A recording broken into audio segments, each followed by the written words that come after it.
So my name is Siggy. I work for the Learning Network. I'm based in Sheffield in the Yorkshire Plus region, and welcome to our ecumenical gathering. This is where we are going to be focusing on ministry with older people and specifically chaplaincy today. So we're looking at how we can support those who are unable to attend regular worship, maybe those in care homes, those who are housebound, including their carers, those whose lifeline lies within Lunch Club, those with dementia, living with dementia, and their carers. So a broad range of people who may not be able to worship in church, but still need spiritual sustenance. So I'm going to be your host for today. And we have with us Julia Burton-Jones, who is representing Anna Chaplaincy. And I will leave it to her to explain what that is and to introduce her guest, Margaret Hollins, who she will be in conversation with. She will do a far better job than I will. And we have with us today Judith Gilbert, who is a retired chaplain, and she will be sharing her experiences with us. Hopefully you have already received the links to various resources that Judith shared in advance, and she will be happy to take any questions on those resources, or maybe even anything else that occurs to you during our time together. A little bit of housekeeping. We're not expecting any technical glitches, but of course they are always lurking in the background. So please be patient with us if there are any issues. And if you have any problems getting into the meeting, staying in the meeting, or you keep getting thrown out, any of that, then Catherine will be able to help you with any technical problems, we hope. During the plenary sessions, please remain muted. And if you wish to disable your video, you are more than welcome. If you need to speak to either the host, please use the chat function. During the breakout rooms and the Q&A, we request that you contribute and listen with respect. And we encourage you to share good practice from this webinar, but not other people's stories. Just share your own stories, please. We also remind you to only share with others today what you feel comfortable with doing and what is yours to share. The session will be recorded, so if you don't want your beautiful face to appear in our recording, then you are welcome to shut off your video. So I'm going to lead us in a short prayer, and then we will crack on with the session itself. So Proverbs 20:29 says, "The glory of young people is their strength, but the beauty of the aged is their grey hair." Oh, thankful I am for that. So we thank you, Lord, for the privilege of knowing older people. Thank you for their experience and wisdom and the stories that they can tell us. Be with them when they feel lonely or unwanted. Help them when frustration makes them difficult to be with, and surround them with your peace, that they may be aware always of how close you are. Amen. So our session today, the webinar will introduce Anna Chaplaincy, what it does, what it's like being an Anna Chaplain, how it helps those in care homes and those living with dementia, and how maybe you could be an Anna Chaplain too, if it's something that calls out to you. There will be a breakout for you to discuss what you have heard and to ask questions of the speakers in a plenary.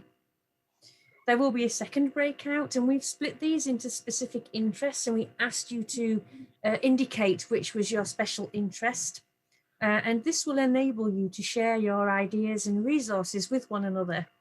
There will be a facilitator taking notes, and these will be distributed after the event. So all the resources you share will also be passed on to everyone else. Don't worry if you can't remember what you chose in terms of your specialism. We already know because we're clever like that. So hopefully you will be in the correct breakout, but if you're not, please do let us know and we can move you elsewhere. The session's input will end with a poll where you can register your interest in becoming an Anna Chaplain. There is no comfort break, so if at any point you need to hive off to stretch your legs or have a crafty fag behind the bike sheds, please do take your leave, switch your microphone off and your video off while you do. So I'm now going to pass now to our first speaker, Judith Gilbert. So Judith, fire away. My goodness, thank you very much for inviting me. I felt after some discussion in the preparation for this session that it was important to say something about what I believe spirituality is about, a specific reference to chaplaincy. I think it's helpful to know that I think most chaplains these days would look at spirituality in a very wide sense, that we don't go in expecting to talk about faith, although we are people of faith ourselves and others will recognize us perhaps as people of faith, but we don't go in with that expectation, and we go wherever the conversation with the person that we're with needs to go. Spirituality for me is very much about enabling another to find meaning and purpose in their lives, which for some people, of course, will be faith, but it won't be for everybody. And in my work, I never assumed that the other person I was with would necessarily be a person of faith. I would sit with them, I would see where the conversation would go and take it from there. So I think for anyone involved in chaplaincy, it's different to working in the church specifically. I have to get that across. People sometimes refer to chaplaincy in the church. It's not quite the same thing. I worked for the NHS for over 16 years, and before that was in higher education. But it's outside the church, chaplaincy. The church as we understand it in terms of the congregation and the things that we do there. And it's a gift, if you like. We go as people of faith to give ourselves. And it's a real privilege, as we know, to be alongside people. Now, my last 8 years was in mental health, and that was inpatient work on the wards with adults over the age of 18. My colleague also had youngsters between 14 and 18 on a ward. But mine was only for people over 18, but that meant I was, yes, working with older people. And it was a delight to spend time with them. And I really, in sharing the resources I've shared, I wanted to share with you one particular tool that comes from the godly play background, but has been developed specifically to use wisdom stories more. And is really therefore very helpful in a secular setting, and going in with that understanding of spirituality particularly, which is very broad. And I used to have a session every Friday on the older persons unit with the encouragement of the occupational therapist, and that's important. You do need to get staff on side. They need to know what we're up to. And in fact, I'd shared it with an occupational therapist and told her what it was about and showed her what it was about before trying to do it with patients. And then indeed had a timetable at a time on a Friday afternoon when I would gather a small group of older folk to one particular room, and we could sit around a table. So we were quite close together, which I know is not possible at the moment, but hopefully in the next few months will become possible again. And if you've seen the little video that I sent, we often use sand in telling the deep talk story. So you'd have people sitting around the table with very much able to touch the sand. And that was quite important at different times in that session, that they could touch and feel the sand and actually contribute to the making of the story visually. And yes, I used to do that on a regular basis. I would also use it one-to-one with people at times if they were finding it difficult to address certain issues. I had one particular gentleman who was very unsure about showing his emotions to do with the bereavement connected with the loss of his wife. But a session of deep talk enabled him to express his emotions, to open up more, which was very helpful for his mental health. So that was the session I led on a regular basis. I also led another session every week, which we called Fellow Travellers, which was a much more general conversation session. And I would just start the conversation somewhere and just encourage people to join in. Very different to the way I worked with Deep Talk, because I would actively perhaps encourage members in the room to join in the conversation. And that was important to get, particularly when people are not well and they've got perhaps out of the practice of talking with other people, which might sound strange. When you're not well, you don't always want to talk to people. But this was a very low-key group, and we had the most fun range of topics that came up in that discussion. Again, we'd just go see where the conversation would go, touch on all sorts of things. But a lot of my time was spent, what I would say, loitering with intent on the ward, by which I mean I would go in and just see if there was anyone that wanted to sit and talk one-to-one. And about that, I would say, whenever we spend time with people in any of these groups, in any of these settings, it's how we prepare ourselves that's very important. That we need to go in a calm spirit. This might sound silly, but it's kind of obvious, I think, that we need to prepare ourselves to be with somebody else, to listen attentively, how important that is. We know, and I know when I've needed help, how important it is that someone listens to me, but listens with full attention, and isn't easily distracted. And on a ward setting, you needed to sort of hone that instinct of and that ability not to be distracted by the chaos around you. Yeah, preparation of self, very important. And I enjoyed my work immensely. I'm glad to be able to carry on in a different way now, but not as a chaplain. But I can certainly highly recommend working with people in that kind of way. That's me.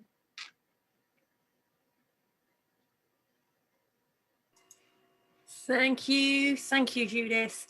Okay, so I'd like to pass on to Julia Burton-Jones, who's going to introduce us to Anna Chaplaincy. So Julia, may I pass over to you? Thank you very much, Siggy, and I've got some slides to show you, which I'm now going to attempt to do. Oh, can I please? I need to ask the host to enable my screen sharing. Can you do that, Katrine? Hopefully she'll allow me to do that.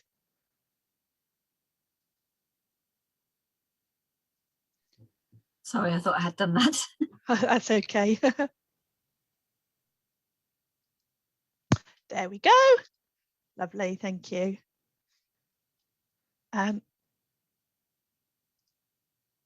So just to say, I'm Julia Burton-Jones. I have a dual role, and I am going to speak from the perspective of both roles today. So I have for several years been working as the Anna Chaplaincy lead for the Diocese of Rochester, Church of England Diocese of Rochester, and more latterly the Diocese of Canterbury. So I've been working on Anna Chaplaincy in Kent and bits of South London for several years now, and I'm continuing to do that. But last year I also took on a role nationally with the Anna Chaplaincy team. So the slides I'm showing are from the National Anna Chaplaincy project. But I have actually been working very closely with the Anna Chaplaincy team over the years in developing our local ways of working. So just on the next slide, you can see that Anna Chaplaincy is part of the Bible Reading Fellowship, BRF. It's part of the family of ministries which BRF supports. And I'm sure you've all heard of Messy Church. And you may also know Parenting for Faith, which is about helping parents of young children to share their faith with their little ones.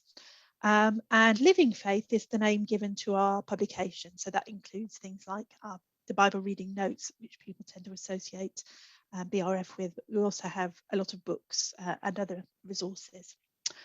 So you might be thinking, well, what is Anna Chaplaincy? I haven't heard about this. And here is a really simple definition of what we do as Anna Chaplains. So we offer non-judgmental, person-centered spiritual care for older people of strong, little or no faith.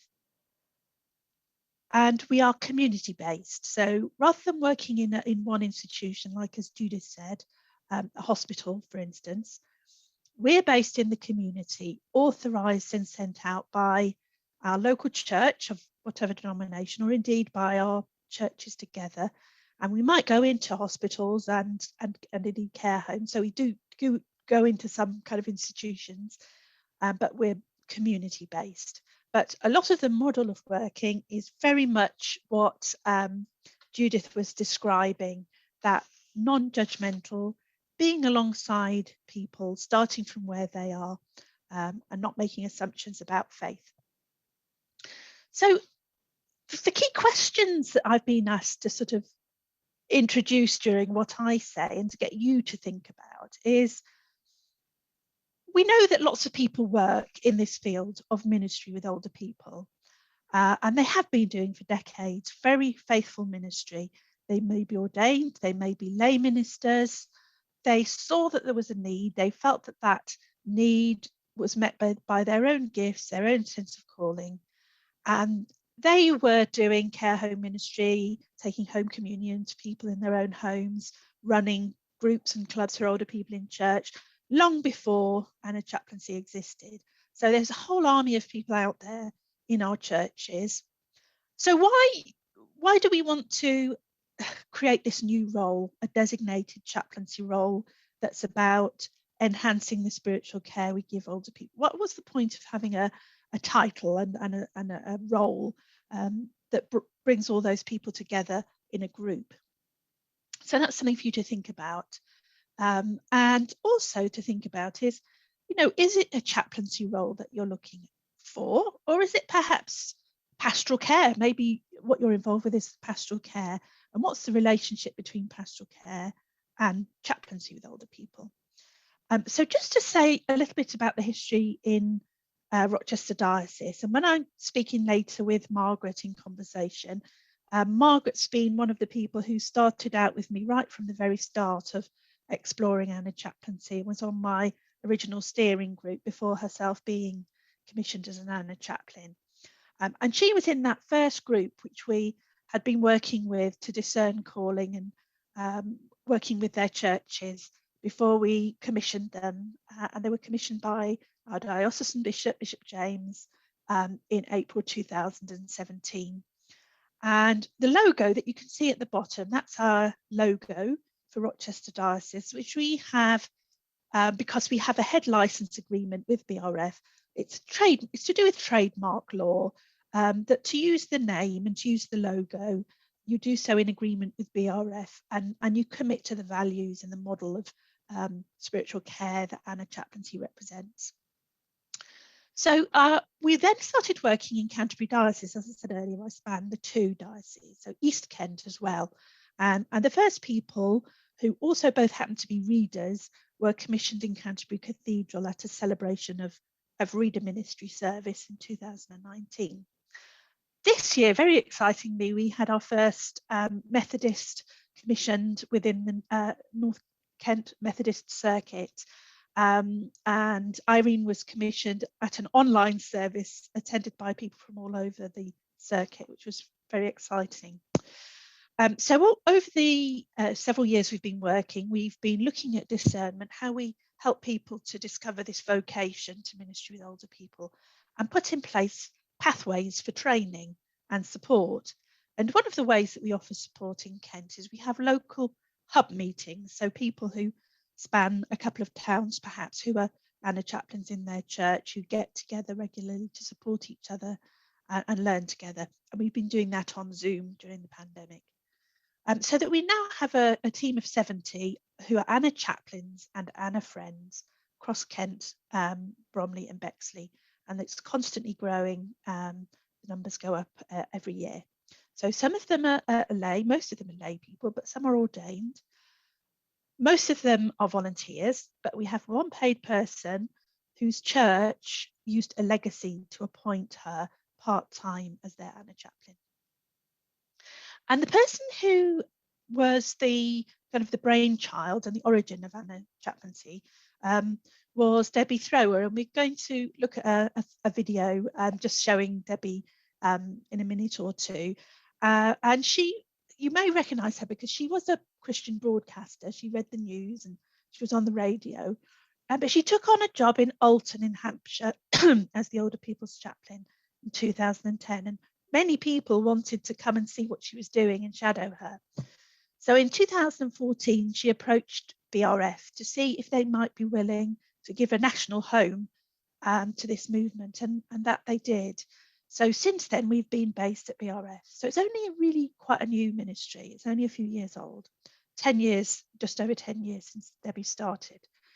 And the membership of our network spreads all denominations. Although it has to be said, Anglicans are the biggest. It's partly because the work that was done early on in Newcastle Diocese and Rochester Diocese meant that we swelled the numbers quite significantly. But you also will see that they're not just all called Anna chaplains. Some of them are people in equivalent roles. And I've noticed that Catherine is in the session today. And Catherine Clowes, she is one of our network members. So we also have people who are not Anna chaplains by name, but they're doing an Anna chaplaincy role in all but name. And of course, hundreds of people who are volunteers working with them and Anna friends. And we hope we can push up the standards of spiritual care by sharing best practice and by helping people to learn together about what works and what doesn't. So in terms of why did Debbie feel 10 years ago that this needed to be identified and recognised as a specialist ministry with a title?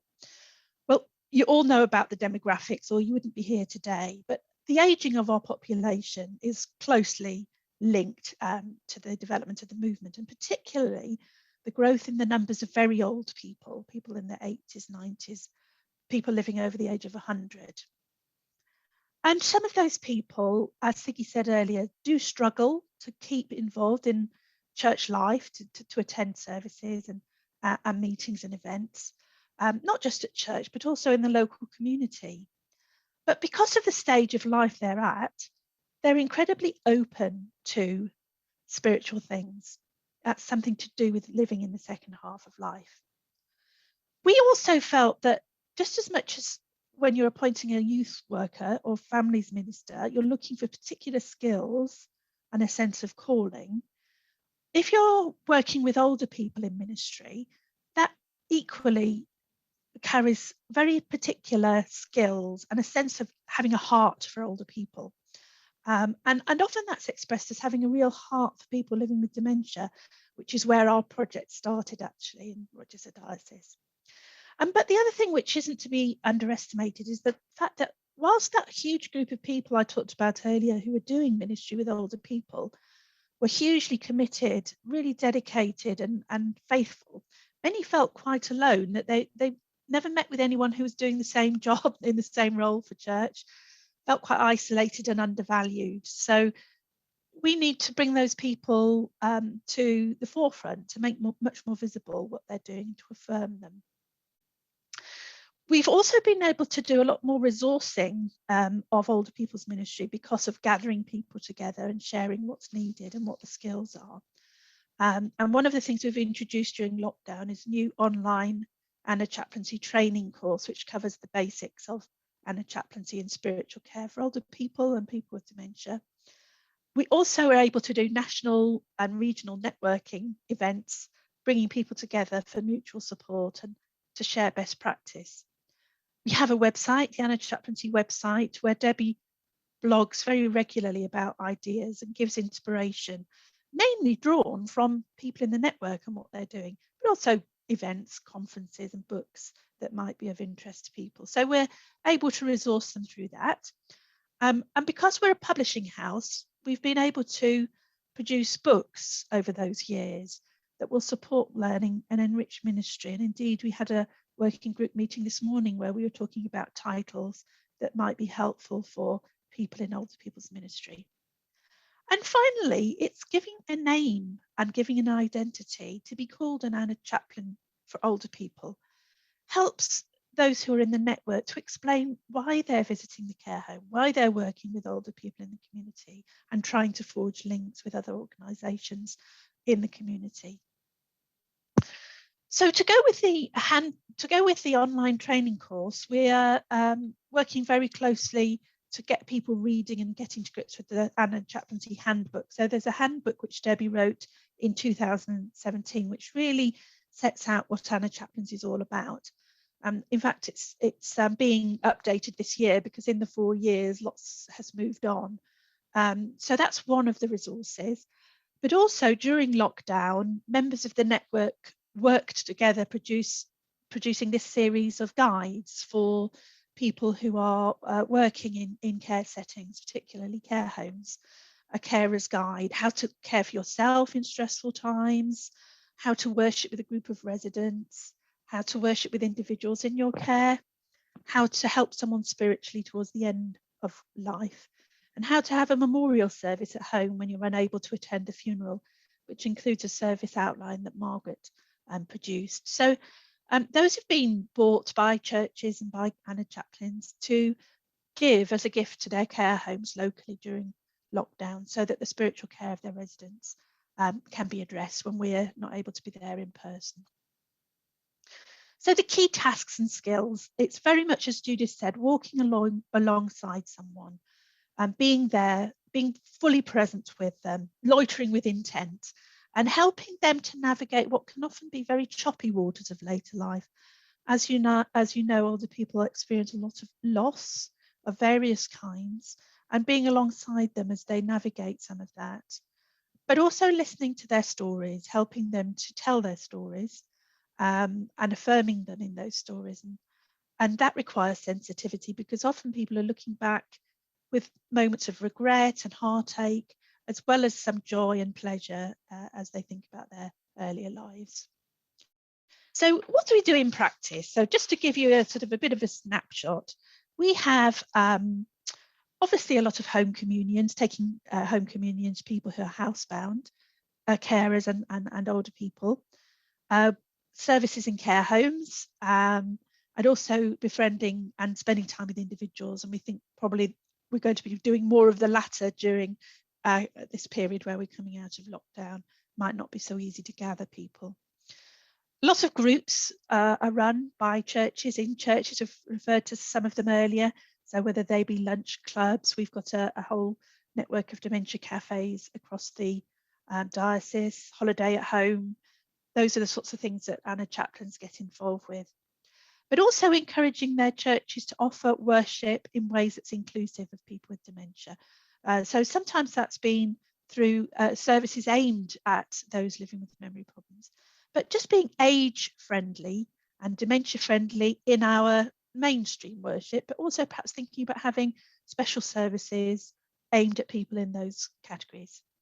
And then usually Anna Chaplains will be working quite closely with other organisations, as I said earlier, local charities, the care homes, people with shared goals, looking at the well-being of older people. And also flying the flag for older people and older people's ministry, being a voice for older people who can often become quite invisible, slip through the net and be unheard and lack advocacy in their community. So being a voice for older people, raising awareness of their issues and speaking for them, allowing their voice to be heard. So that's just something showing you the website. Just also to say to you, as well as our own training, we do have this new course, and we do bespoke courses also in local areas. We contribute to Cliff College's training programme, a certificate in ministry for older people, again, which Carol on the call was part of. We were doing it until lockdown. We did one last year, but this year, obviously, because of the lockdown, we haven't been able to. So I wonder if we could get Margaret spotlighted now, so that I can ask her some questions to set the scene.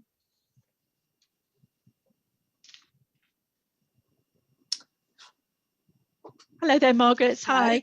It just occurs to me, actually, perhaps we could show the video before we go into talking to Margaret later, because we haven't shown.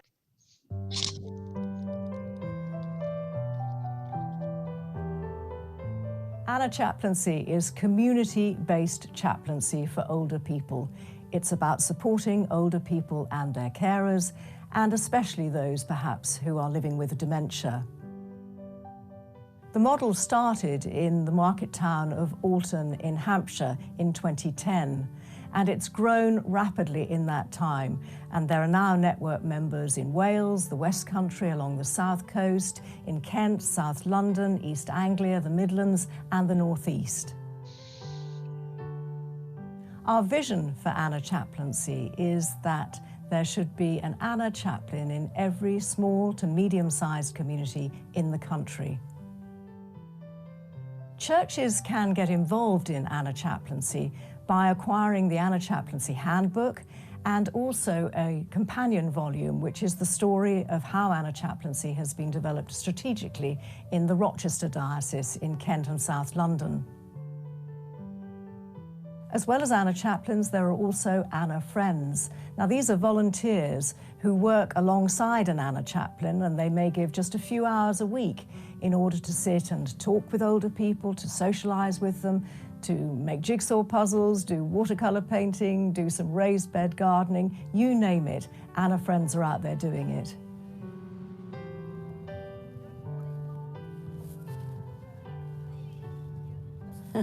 Alton's the tops as far as I'm concerned as regards the Anna chaplains. Where it all started. I think it's a great thing for all, and it's needed. There's so many elderly people that perhaps can't get to church, but the Anna chaplains will go to the house if need be. Well, we talk about the families, how things are going, and it's nice that we have little prayers. I just feel there's a definite need, and as someone that you can really talk to, there is a place for the Anna chaplains, definitely.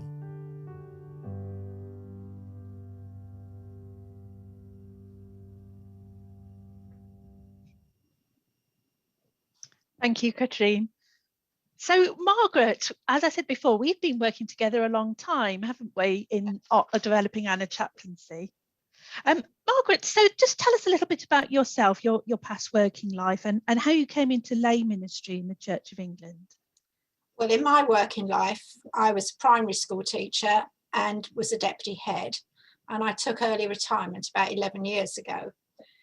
In the mid-1990s, my then vicar showed me some information about a training course, and that was the first step on the ladder to be me being licensed as a lay reader in 1998. Thank you, Margaret. And when did you first hear about Anna Chaplaincy, and why did it resonate with you? How did your experience of supporting your own parents help you to understand the spiritual needs in later life? Well, I first became involved with learning more about dementia after my dad was diagnosed with the disease. And I initially went along to a dementia friends session being run by Julia on behalf of the diocese. And then I also went on some other sessions that she was running, things about singing for dementia and other activities.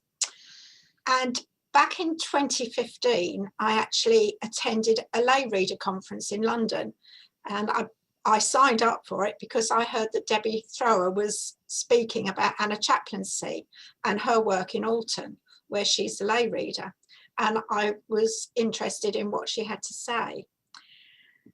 Shortly after that, I got a call from Julia asking me if I would like to be part of the steering group for setting up and looking at and establishing Anna Chaplaincy in the Rochester Diocese. And the rest is history, as they say. Thank you, Margaret. So I look back fondly to that day when we drove down together to Alton to meet with Debbie and Alex to do our first bit of investigation about whether it would be a model for us in Rochester. And then a couple of years later, you were commissioned as Anna Chaplain 2017. What made you decide to be an Anna Chaplain?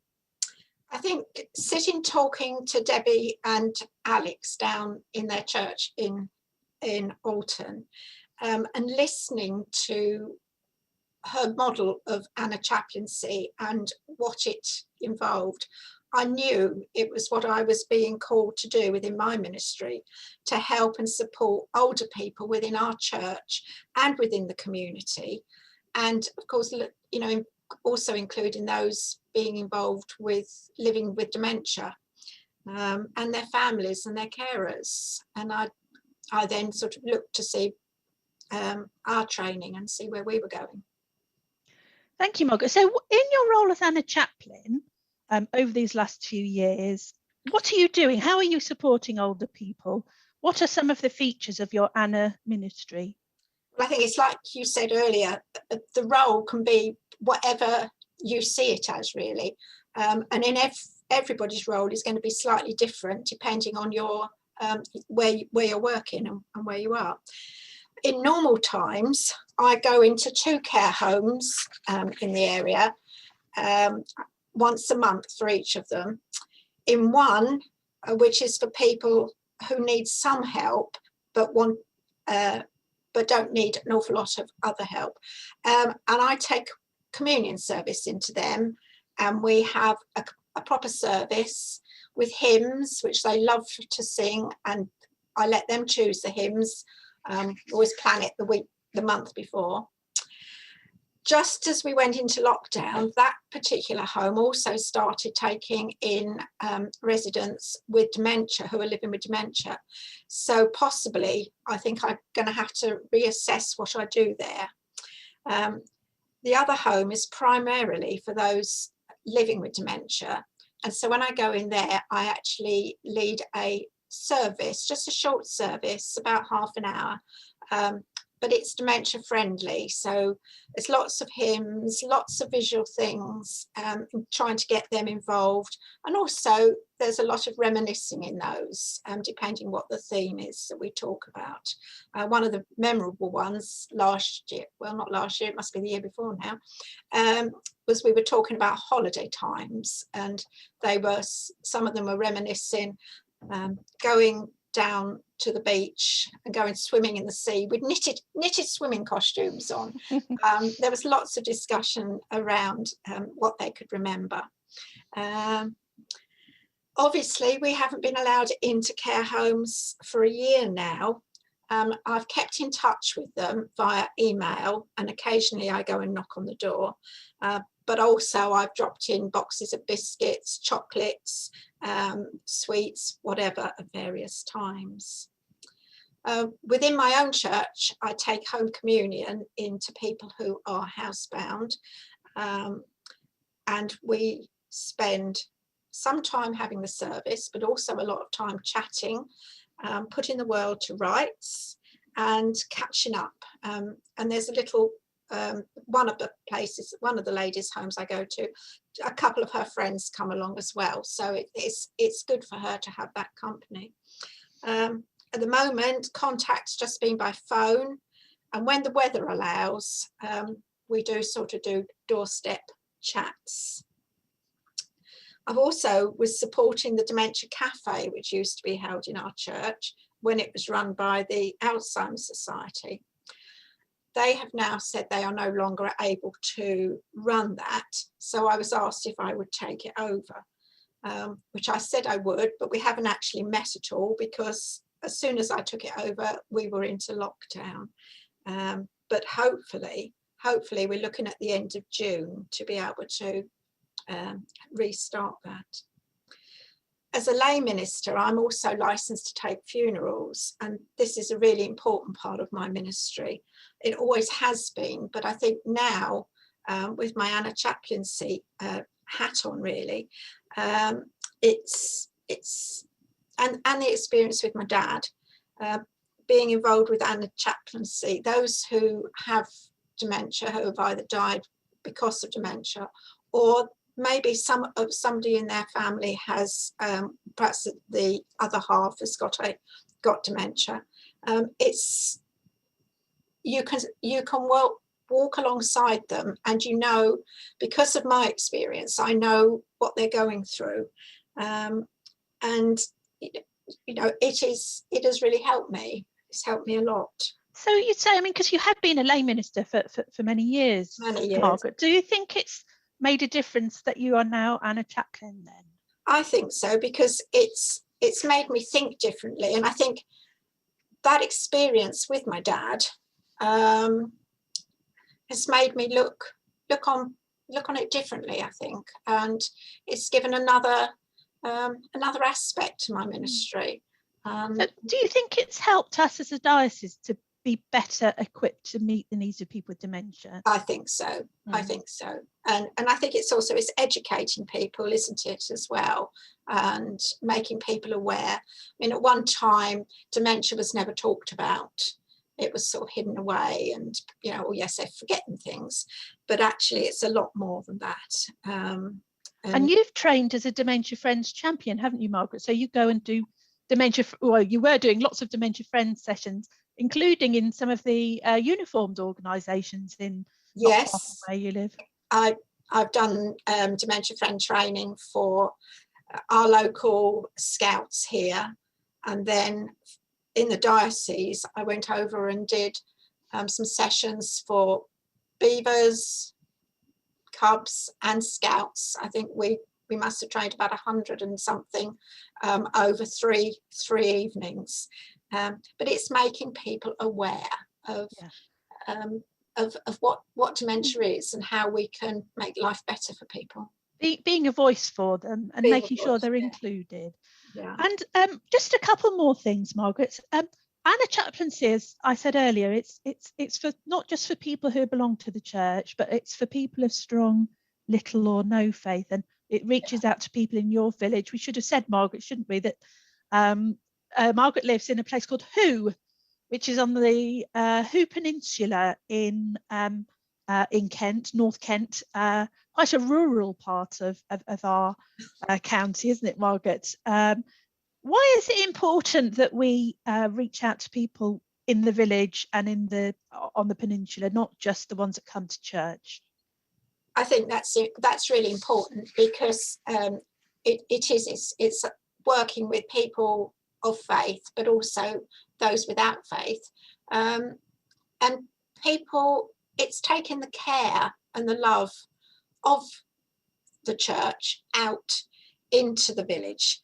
And to be able to sit and chat with people. I mean, people in the care homes, people just in the village, people who come, you know, we meet in whatever way it is.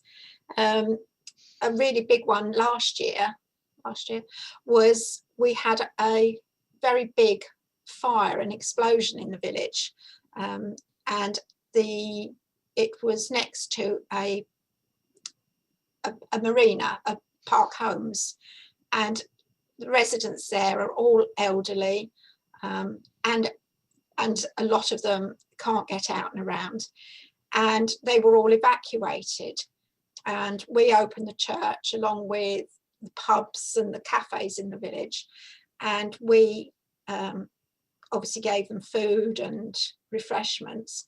But then the vicar and I went round to the different centres where people had been evacuated to, and were able to sit and chat to people, comfort them, listen, and just show that we cared in a very, very difficult situation.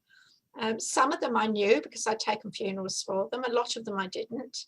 But afterwards, I actually went down onto the Marina Park and visited a lot of them. And then a couple of weeks later, as a church, we actually put on an afternoon tea for them, so that, you know, to show that, you know, we were looking out for them and caring for them. And that was really good. I have to say, lockdown rules sort of went out the window. I think after a big fire, that's probably justified, Margaret. Yeah. Margaret, thank you so much. That's been really good to hear just a real overview. I know you could talk for hours about what you do, and there are many, many things we haven't touched upon that I know, but hopefully that's given you all a flavour, and we'll be going into our breakout rooms now. So shall I hand back to you, Siggy?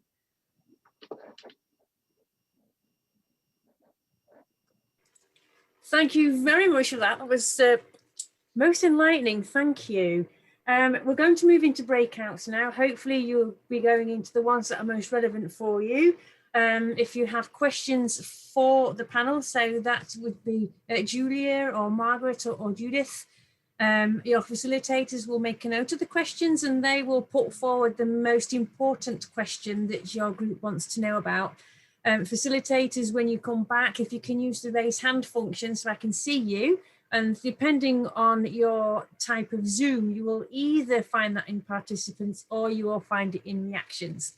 So into our breakouts, you've got around about 10 minutes, not very long, but I want to make sure that we finish today on time. So off we go. Thank you, Catherine. Okay, lovely. Thank you, everyone. I'm going to ask the facilitators to offer up a question. And I can't remember who all the facilitators are. My brain like a sieve. So if the facilitators are able to put their hands up so I can see where you are, and then I will ask you for your question. Oh, this is very exciting. What a sad puppy I am. Okay. Helen, would you like to give your question to the panel, please? So Denise, who's a chaplain, just been licensed as a chaplain for the deaf, was asking, as a chaplain, how do you let people know that you are available? And we did say it's almost two questions. How would you do it usually? And how do you do it now? Also, someone's just come to my door. So having asked that question, I'm going to dash off in 20 seconds.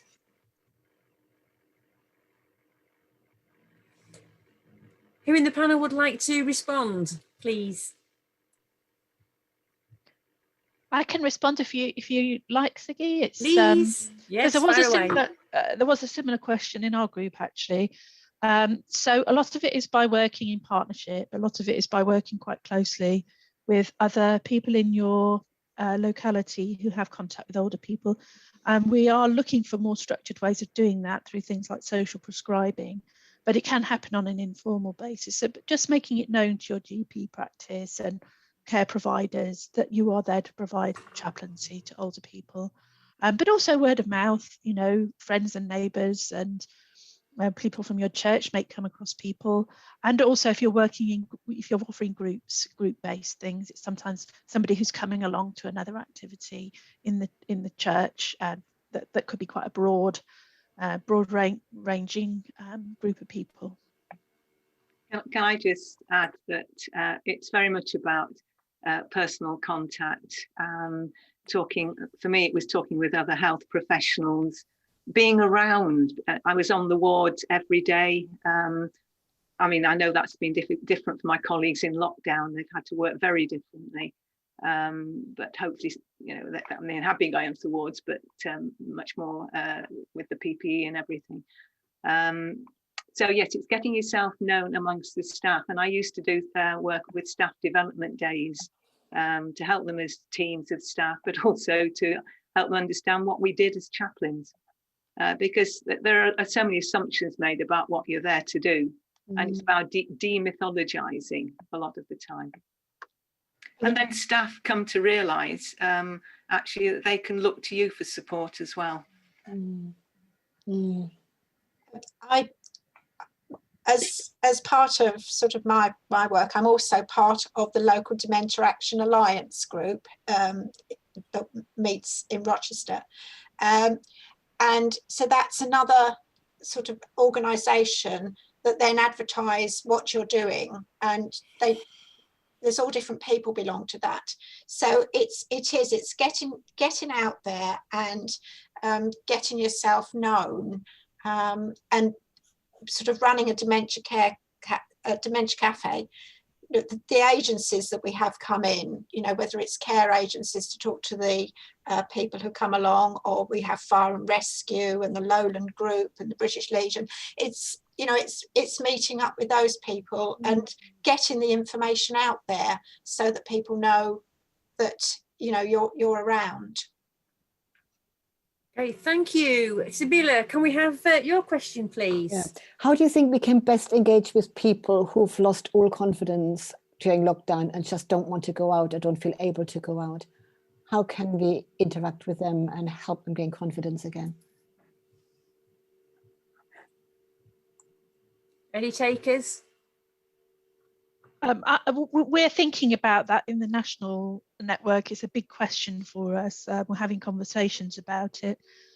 We feel it will require a lot of one-to-one encouragement and support of inviting people to come back to our groups, to our church services, you know, sort of meeting them at their house or on the door, and sort of really nurturing that initial contact. So being very gentle and supportive. And I do think one-to-one, there isn't much alternative to really being very hands-on with support, and not pressurizing people as well, because people want to come back at different rates, and some people, it may take time. But I think especially where the churches have made links with people, quite close relationships between pastoral team members or even just church members and the people they ring, I think those people will be crucial. I think those relationships that have developed during lockdown, that person saying, why don't you come out and meet me, or why don't you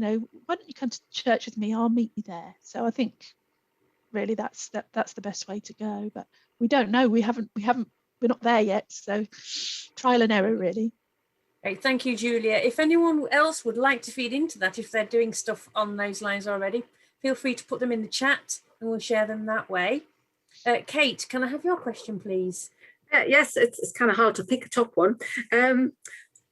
Well, one specifically really for Julia, for Margaret. We were asking, what is the commitment that is required for somebody to become an Anna chaplain or an Anna friend? And I think both in terms of training, and then, you know, is there a particular number of hours that people are expected to give in the week, or how does all that work? What's the commitment? Okay, so basically what we're asking is, if you want to be an Anna chaplain, you need to see yourself as having a bit of a leadership role in the local church, advocating for older people and being a voice for them. So there's that element to it, that it's not just the one-to-one, it's also having a bit more of a strategic focus, so that you're looking at what the church does, but also you know, doing some of the pastoral and supportive things. But we say that if you want to be an Anna chaplain, ideally we'd like you to be able to give a day a week. Considering that this is mainly volunteers, that's quite a lot of time. So that's one of the things that in our diocese has encouraged people to opt for being an Anna friend rather than Anna chaplain, because Anna friends wouldn't have that leadership role in the same way, but would be maybe spending an hour or two a week helping with a care home service, or visiting a couple of people for home communion, or what, you know, those sorts of roles. And often it's people who are really quite skilled people who've got a background in perhaps working with older people. They haven't got the time to commit a day a week, and they really want to get back to grassroots of being with people. So that tends to be the Anna friends. Okay, thank you. Neil, I know you can't raise your hand, but can we have your question, please? Yeah, and I think probably the most pertinent question we've got for us is, we're aware that we probably can't start doing everything that we were doing before. So how does having a chaplaincy mindset help inform how we prioritise what to start or restart after COVID? Oh, that's really interesting. I think it does help, because we are really starting where the person is. That's what chaplaincy is all about. So it's about understanding each individual and what they need, not making assumptions that they all want to jump back into group activities, but consulting them and doing that over the phone, which we've found to be an amazingly effective tool for chaplaincy, especially for those who don't have internet. So I think it's the fact that it's really person-centered and starting where the person is, and in this particular context, how has COVID affected you? How can we nurture you spiritually to recover from the trauma and very often the losses that people have experienced, and help with the grieving process. So it's hearing the stories of lockdown and COVID, and just listening to what people want from their church and what they would need to re-engage with things like groups Margaret was talking about, and any new things that they would want, because Anna Chaplaincy is a very flexible model. The essence of it is non-negotiable, of it being ecumenical, community-based spiritual care for older people of strong, little or no faith. That's the core, but how you do that depends on your local needs and your individual older people who you're working with, and we hope to resource you as an Anna Chaplain in responding to those needs that are expressed. Thank you, Julia. One last question. How do you recruit? So where churches are talking about wanting to have a chaplain of some description, whether that be Anna or otherwise, but probably Anna, how do you get people interested enough to bite where there are discussions around, well, we'd really like our church to do this, but nobody's putting their hand up? Yeah, that's probably quite a common issue. I suppose it's hearing. I think it's hearing it from the horse's mouth to, get somebody who is a chaplain with older people. It doesn't have to be an Anna chaplain. Some of the Methodists in the Methodist community could come along to the Methodist churches and really wax lyrical about their role and why it's important. And that's what we tend to find, that there are people who want, when they hear what it is, a light goes on and they think, wow, that's something I could do. So I think that's the best way is just hearing it from somebody who is, which is why I've asked Margaret to come today to talk about it, because they're the ones who really can say, this is important, this is a way of our church showing its love and concern for its elders, and it's an opportunity for us to love our communities. Okay. I would second that. Yeah. And it's also as well, if you look around, especially our churches, there are people within our churches who are actually already doing sort of perhaps calling people, visiting people. They always have done it. Maybe it's looking at those people and sort of trying to get them on board with you, and make, you have a team of you actually working together. Lovely. Thank you, chaps. Let's move into our next breakout. This is where you have an opportunity to share resources with one another, and we'll be making a note of those resources and share them afterwards. Okay, well, if I may just suggest to the facilitators, the resources that you've gathered, if you can put them in an email and send them to Catherine and Neil and myself, and then we can collate and have them sent out. I think that's probably the easiest way of doing it, rather than trying to put it in chat in such a short space of time. So I hope today has been useful for you. Many thanks to our speakers and for fielding the questions so very ably. I've certainly enjoyed what I've heard today, and just to let you know that certainly, I might have mentioned this already, I can't remember now. But we're hoping, certainly in Sheffield District, to set up a support group for those who want to continue with or start chaplaincy or working with older people. So watch this space. If you want to come to our next webinar, that is on, and I've written it down somewhere on a piece of paper, 25th of May. The content isn't agreed yet. We've got a meeting next week to agree our content. So keep an eye out, but put that in your diary if you're interested in continuing your exploration with ministry for older people. And now I'm going to close in prayer, and then we will wave you all off to your life outside of Zoom. So let us pray together. Loving God, we thank you for this time together, to learn together and reflect together, to share together what we know. Give to us the courage, the wisdom, the boldness and the sensitivity to use what we have learnt and discussed today. In the name of our Lord Jesus Christ, our Saviour and Redeemer. Amen. Thank you, everyone.